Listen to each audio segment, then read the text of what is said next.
ये मिशन कभी भी मुकम्मल नहीं होगा। ये मैं आपको लिख के देता हूं। आप उल्टे लटक जाए, सीधे लटक जाए, छलांगे मारे, तत्ते तवे पे बैठ जाए पाकिस्तान की एस्टेब्लिशमेंट, ये मिशन मुकम्मल नहीं होगा। मैं बार बार कह रहा हूं कि पाकिस्तान की मिलिट्री एस्टेब्लिशमेंट के पास इमरान खान वो आखिरी मौका है जिसके जरिए से आप पाकिस्तानियों को राजी कर सकते हैं। मैं ये नहीं कह रहा कि उसके साथ डील करने जाके, मैं ये कह रहा हूं कि इमरान खान आपके पास आखिरी मौका है जो आपको इज्जत के साथ आपकी बैरकों में वापस भेज सकता है, क्योंकि इसके बाद लोग किसी और की ये वाली बात नहीं सुनेंगे कि मुल्क भी मेरा और फौज भी मेरी। ये इमरान खान की हद तक लोग सुन रहे हैं और बर्दाश्त कर रहे हैं। मैं देखता हूं ना, लोगों से मिलता हूं, लोगों का रिएक्शन देखता हूं। ओवरसीज पाकिस्तानी जो नगमे गाया करते थे हर वक्त, जो बड़े जज्बाती होते थे, वो अपने मुंह से कहते हैं जनाब हमको मिलिट्री एस्टेब्लिशमेंट के खिलाफ एक लफ्ज नहीं सुन सकते थे, और आज वो लोग खुद चढ़ चढ़ के बोलते हैं। उन्हें समझाना पड़ता है कि यार इजी हो जाओ, क्या हो गया? वो कहते हैं नहीं, सवाल ही पैदा नहीं होता, इन्होंने बेड़ा गर्क कर दिया मुल्क का। तो इमरान खान वो आखिरी उम्मीद है एस्टेब्लिशमेंट के पास जो एस्टेब्लिशमेंट को इज्जत के साथ बैरकों में वापस भेज सकती है। अदरवाइज फिर उसके बाद ये नहीं होना। और आपने जो जो हरबे आज तक इस्तेमाल किए हैं, इससे पहले कभी नहीं हुए ना, इतने ही और कर लें। 27 तरमीमें आ गई है ना, 27 और ले आए अगले 2 साल के अंदर। आप 54 तरमीमें भी कर लेंगे ना, मसला आपका हल नहीं होना। मसला आपका तभी हल होगा जब पाकिस्तान की अवाम मुतमईन हो जाएगी, और वो अब मुतमईन नहीं होने वाली जब तक कि वो आपको एक मरतबा पूरी शिकस्त नहीं देती। एस्टेब्लिशमेंट को पाकिस्तान की आवाम से हारना पड़ेगा, वरना ये लड़ाई चलती रहेगी जितनी मर्जी लंबा आप इसको घसीट लें, अल्टीमेटली एक दिन लोग आपको हरा देंगे। और इसमें जो सहाफियों के साथ किया जा रहा है पाकिस्तान में, जो खवातीन के साथ जुल्म किया जा रहा है, खासतौर पर एक साबिक वजीर आजम है जो उसके साथ और एक पोलिटिकल पार्टी के साथ किया गया, जैसे इंसानी हकूक की पामालियां हैं, आवाजों को दबाया जा रहा है, मीडिया की आवाजों को दबाया जा रहा है, और पूरे मुल्क को एक कंट्रोल जैसी सूरत हाल में रखा हुआ है। और पाकिस्तान की मिलिट्री एस्टेब्लिशमेंट ने जिस अंदाज में पाकिस्तान के पूरे निजाम को जकड़ लिया है, ये जो एस्टेब्लिशमेंट ने पाकिस्तान के साथ किया, वो इसको एक संगीन जुर्म समझते हैं और वो इसके खिलाफ डटकर खड़े भी हुए। पाकिस्तान की एस्टेब्लिशमेंट अब पाकिस्तान की आवाम बनेगी, और पाकिस्तान की आवाम को अपनी आवाज उठाने के लिए सोशल मीडिया के प्लेटफॉर्म्स अवेलेबल हैं। अब कितना कुछ लेंगे लोग, एक हद से ज्यादा आप नहीं दबा सकते। इमरान खान की आवाज को देंगे कितना दबाया गया, जेल के अंदर बंद है। इसकी क्या शरई हैसियत है, जरा ये भी बताएं कि एक लीडर है, उसको जेल के अंदर बंद किया हुआ है और उसे बाहर नहीं आने दे रहे, उसकी शक्ल किसी को नहीं देखने दी, उसकी आवाज किसी को नहीं सुनने दी। जरा इसकी भी शरई हैसियत बताएं ना, किस कैपेसिटी में ये सारा कुछ किया जा रहा है। इसके ऊपर तो मौलवी नहीं बोलते। अब इमरान खान साहब को कैदे तन्हाई में रखना, और कैदे तन्हाई एक टॉर्चर है, ये अक़वाम मुत्तहिदा ने कंफर्म किया। उन्होंने कहा जी ये एक तरह का टॉर्चर है और ये टॉर्चर इमरान खान पे किया जा रहा है। उन्होंने मुतालबा किया कि ये टॉर्चर खत्म किया जाए, ये यूनाइटेड नेशन कह रहा है। और उसके बाद जो है वो एक आलमी सतह के जाने माने वकील है इंसानी हकूक के, उनका भी, ये जेरेड जेंसर, इनका भी स्टेटमेंट आया इंसानी हकूक के हवाले से जो इमरान खान के साथ हो रहा है। बल्कि अक़वाम मुत्तहिदा में दरखास्त दायर की गई है। ये इतना सिंपल नहीं है।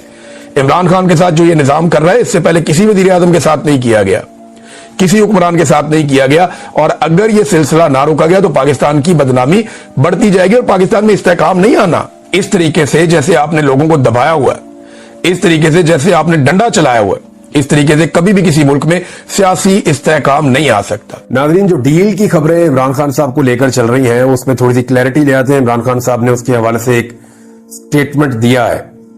देखिए, कोई भी शख्स इमरान खान के पास डायरेक्ट डील लेकर नहीं गया, ना पाकिस्तान तहरीक इंसाफ से एस्टेब्लिशमेंट के किसी मोहरे ने या डायरेक्टली एस्टेब्लिशमेंट ने, किसी ने ऐसा राब्ता नहीं किया कि वो इमरान खान साहब से फलां डील करना चाहते हैं।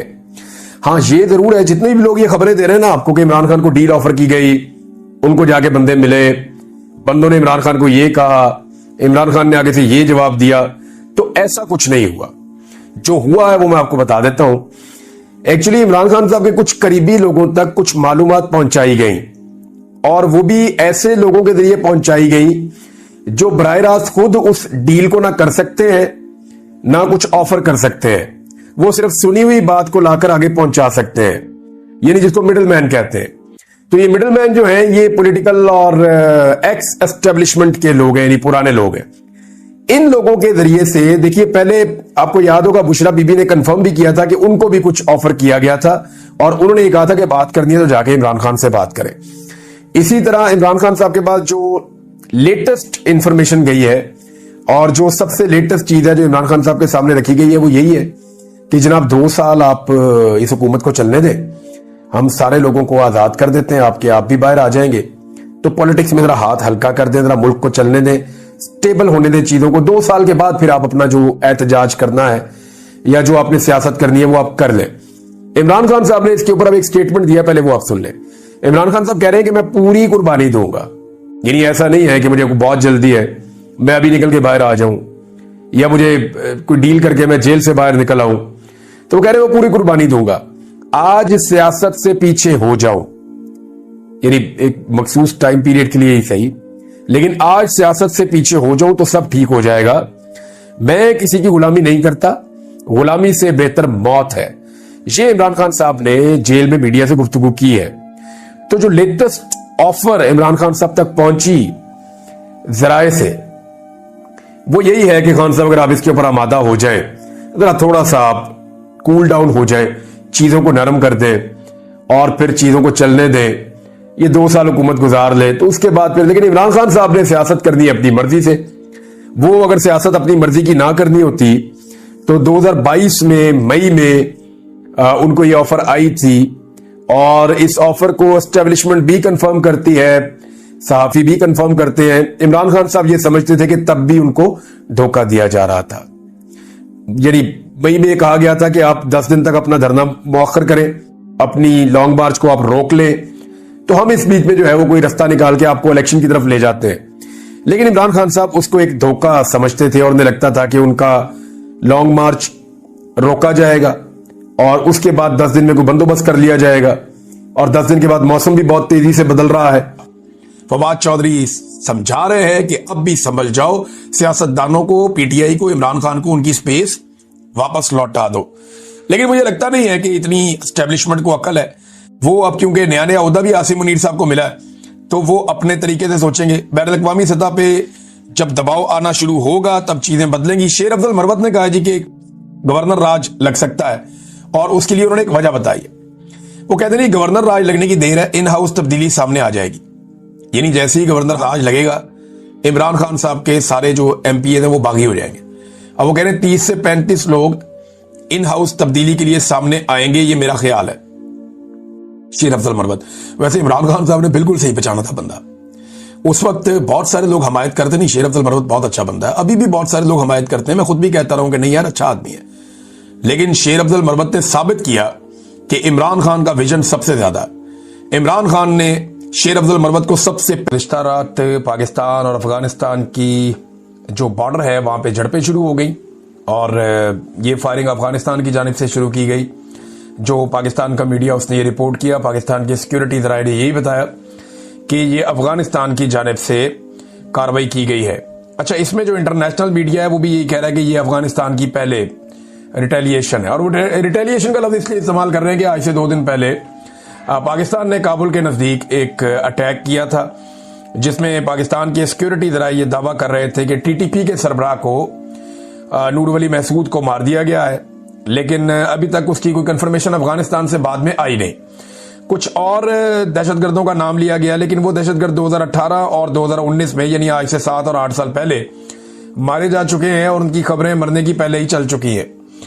अब इस इंसिडेंट के बाद पहले अफगान मीडिया या अफगानिस्तान की हुकूमत की जानिब से धमकी आवेज रवैया इख्तियार किया गया और उन्होंने इसकी मजम्मत भी की। उन्होंने कहा जी पाकिस्तान हमारे जो टेरिटरी है उसके अंदर आके खिलाफ वर्जी कर रहा है और फिर उन्होंने रशिया का और साथ में उन्होंने अमेरिका का मिसाल भी दिया कि उनके साथ इन्होंने बड़ी लंबी जंगें लड़ी हैं। देखिए अफगानिस्तान एक खास तरह की लंबी जंग तो वो लड़ देते हैं, लेकिन पाकिस्तान ने एक जंग में उन्हें भरपूर सपोर्ट दी और दूसरी जंग उन्होंने खुद ही लड़ी है, लेकिन तब तक वो बहुत ट्रेंड हो चुके थे जो उन्होंने नेटो के खिलाफ एक लंबी लगभग 20 साल की एक लड़ाई लड़ी है अफगान तालिबान ने।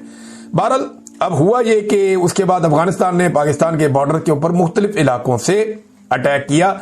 इसके मनाजिर भी हमने देखे, रात गए और उसके बाद पाकिस्तानी फोर्सेस की जानिब से भरपूर जवाबी कार्रवाई की गई जिससे अफगानिस्तान में भी काफी नुकसान हुआ और वहां पे चेक पोस्टें तबाह हुई।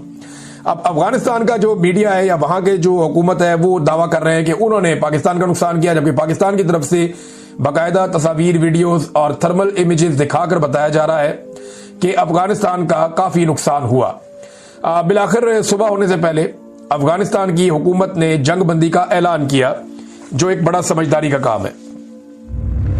अफगान गवर्नमेंट ने कहा जी जंगबंदी का हम ऐलान करते हैं और हम उम्मीद करते हैं कि दोबारा अब लड़ाई नहीं होगी और पाकिस्तान की तरफ से कोई हमारे ऊपर जवाबी कार्रवाई नहीं की जाएगी। ये अब अफगानिस्तान ने उसके बाद जंगबंदी की है, लेकिन पाकिस्तान इस बीच में बड़ा तगड़ा जवाब दे चुका था। अब इस सारी सूरत हाल में ना चंद किरदार हैं जिन्हें हम फरामोश नहीं कर सकते। एक तो भारत का किरदार है। भारत जो है वो जख्म चाट रहा है, पाकिस्तान ने उनके तैयारे गिराए हुए हैं और वो अब बदला लेने के लिए पर तोड़ता रहता है। और ये देखिए हमला भी उस वक्त हुआ जब अफगान वजीर खारजा अमीर मुत्तकी वो भारत के दौरे पर। ये बड़ा एक अजीबोगरीब टाइम है कि अफगान वजीर खारजा भारत के दौरे पे है, तब एक एयर स्ट्राइक होती है अफगानिस्तान में, उसके बाद भारत के अंदर उनका दौरा है और उस बीच में फिर बॉर्डर के ऊपर टेंशन हो जाती है और अफगान फोर्सेज और पाकिस्तानी फोर्सेज के बीच में पहली मर्तबा इस लेवल की टेंशन हुई है और इतनी फायरिंग का तबादला हुआ है, शेलिंग का तबादला हुआ है। पाकिस्तान की जानिब से आर्टिलरी का भी इस्तेमाल किया गया।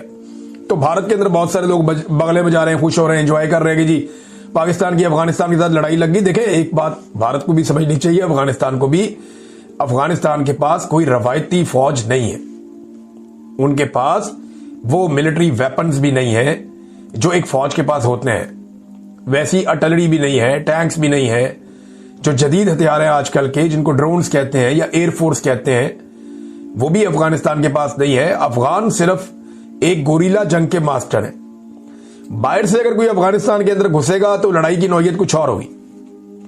अगर कोई ऑक्यूपेशनल फोर्सेस हैं जिन्होंने ऑक्यूपाई किया हुआ है अफगानिस्तान की टेरिटरी को, तो उसके खिलाफ वो एक लंबी गोरीला जंग तो लड़ सकते हैं। और गोरीला जंग में यह है कि आपने छुपे रहना है, जब आपका दाव लगे आपने दाव लगा लेना है। लेकिन जब आप एक मुल्क की फौज होते हैं तो आपके पास बहुत सारी ऐसी चीजें होनी चाहिए जो हकीकतन इस वक्त अफगानिस्तान के पास नहीं है। तो अफगान फोर्सेस गोरीला जंग के लिए तो ठीक है, मानते हैं कि वो लड़ सकते हैं, लेकिन एक रवायती जंग को लंबे अरसे तक लड़ना ये उनके बस में नहीं है, वो नहीं लड़ पाएंगे। क्योंकि देखिए इसके लिए खास किस्म के हथियार और खास किस्म की फौजी ट्रेनिंग चाहिए होती है। उनकी सारी ट्रेनिंग जो है वो गोरीला है। उन्होंने दुनिया की आलमी ताकतों को अपनी गोरीला पावर से शिकस्त दी है, रशिया को दे दी, अमेरिका को दे दी, लेकिन वो पहाड़ों के अंदर छुप के कमीनगाहें बना के वो एक तरीके से लड़ते हैं। पाकिस्तान के साथ उनकी वैसी लड़ाई हो नहीं सकती। हाँ, ये जरूर हो सकता है कि वो पाकिस्तान के साथ अगर ताउन ना करे तो पाकिस्तान के अंदर दहशतगर्दी के वाकयात बढ़ते जाएं, या अफगानिस्तान पाकिस्तान के अंदर जो है वो गुरीला वॉर के अंदर सपोर्ट देना शुरू कर दे उन एलिमेंट्स को जो पाकिस्तान के अंदर फोर्सेस के ऊपर अटैक करते हैं। ये दूसरी बात है। तो ये वैसा नहीं है जैसा लोग समझ रहे हैं, इंडियन समझ रहे हैं कि अफगानिस्तान पाकिस्तान को फतह कर लेगा, जो कोई अटैक कर लेगा, ऐसा नहीं होगा। बॉर्डर से 1 इंच आगे वो नहीं आ पाएंगे और पाकिस्तान आने भी नहीं देगा। पाकिस्तान की जो दिफाई नुक्ता नजर से सलाहियत है वो बिल्कुल एक मुख्तलिफ नौयत की है, वो एक कन्वेंशनल ट्रेन्ड फोर्स है। देखिए ना, ये अगर मिलिट्री एस्टेब्लिशमेंट की पॉलिसीज ठीक हो ना तो ये बड़ी प्रोफेशनल फौज है पाकिस्तान की फौज। इस खित्ते की मजबूत तरीन और प्रोफेशनल फौज है जिसके पास बेहतरीन हथियार है। तो एक तो इसमें आप याद रखें भारत का किरदार है। भारत हवा भरने की कोशिश करता है कि लड़ाई हो जाए, किसी तरह पाकिस्तान एंगेज हो जाए। भारत भी यह जानता है कि अफगानिस्तान के पास उस नौयत के हथियार या ट्रेनिंग नहीं है कि वो बॉर्डर से कोई बहुत बड़ा दबाव डाले, लेकिन भारत यह जानता है कि अफगानिस्तान एंगेज कर सकता है और उसके जरिए से पाकिस्तान के अंदर के हालात खराब कराए जा सकते हैं। जैसा कि माजी में परवेज मुशर्रफ के दौर में परवेज मुशर्रफ ने कहा था कि भारत के अफगानिस्तान के बॉर्डर के साथ साथ ट्रेनिंग कैंप्स हैं जहां से दहशतगर्द ट्रेंड होते हैं, वो पाकिस्तान में आते हैं और आकर दहशतगर्दी करते हैं। यह परवेज मुशर्रफ ने कहा था। तो उस वक्त क्योंकि अफगानिस्तान के अंदर जो हुकूमत थी वो हमारे बहुत खिलाफ थी पाकिस्तान के, लिहाजा हमारी बात नहीं बन रही थी। अब जो अफगानिस्तान की हुकूमत है इसमें हमारे पास मौका था बड़ा जबरदस्त कि हम उनके साथ अच्छे ताल्लुकात बना लेते और एक वर्किंग रिलेशन हम उनके साथ डेवलप कर लेते, लेकिन हमने ये किया नहीं क्योंकि इसमें एक फैक्टर और है जिसे हम अमेरिका कहते हैं। अब अमेरिका को अफगानिस्तान में बगराम एयरबेस चाहिए और ट्रंप की इसी ख्वाहिश के बाद कुछ सख्त बयान पाकिस्तान की जानिब से दिए गए, जैसा कि ख्वाजा आसिफ ने अफगानिस्तान को दुश्मन मुल्क करार दे दिया। जब डोनाल्ड ट्रंप ने बगराम एयरबेस मांगी उसके बाद हमने बयान सुने, ख्वाजा आसिफ के बयान का जमीन आसमान का फर्क हो गया। अब यही ख्वाजा आसिफ है जो अमेरिका के मुकाबले में अफगान तालिबान के बारे में ये कहते थे कि ताकतें तुम्हारी हैं और खुदा हमारा है। यही ख्वाजा आसिफ है जिसने ये मौकिफ लिया था कि अमेरिका और नेटो को उन्होंने कहा कि ताकतें तुम्हारी है और तालिबान की तरफ उनका इशारा था कि और खुदा हमारा है। ये ख्वाजा आसिफ साहब थे। लेकिन वही ख्वाजा आसिफ साहब ने जब एस्टेब्लिशमेंट के जूते पकड़े तो फिर उन्होंने कहा जी कि नहीं, अब क्योंकि एस्टेब्लिशमेंट अमेरिका को खुश रखना चाहती है, तो जैसे ही अमेरिका को बगराम एयरबेस की याद आई और डोनाल्ड ट्रंप ने उस ख्वाहिश का इजहार किया तो ख्वाजा आसिफ ने यह कह दिया कि अफगानिस्तान हमारा दुश्मन मुल्क है।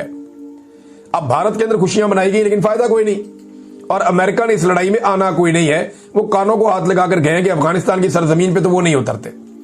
हाँ, ये है कि पाकिस्तान में कोई अड्डा वड्डा उनको मिल जाए, यहां से जाके वहां अटैक करके वापस आ जाए, अलग बात है। वहां उस सरजमीन पे वो नहीं उतरते, वहां वो जाएंगे नहीं। अब ट्रंप जो है उसके बाद एक और मौका था गुज़िश्ता रात, तालिबान ने खुद ही जंगबंदी कर दी, वरना ट्रंप फायदा उठा सकता था और वो ये कह सकता था कि 1 साल में मैंने 9 जंगें रुकवाई हैं। इससे पहले वो 8 जंगों का दावेदार है। 9वीं जंग का भी मौका मिला हुआ था रात को,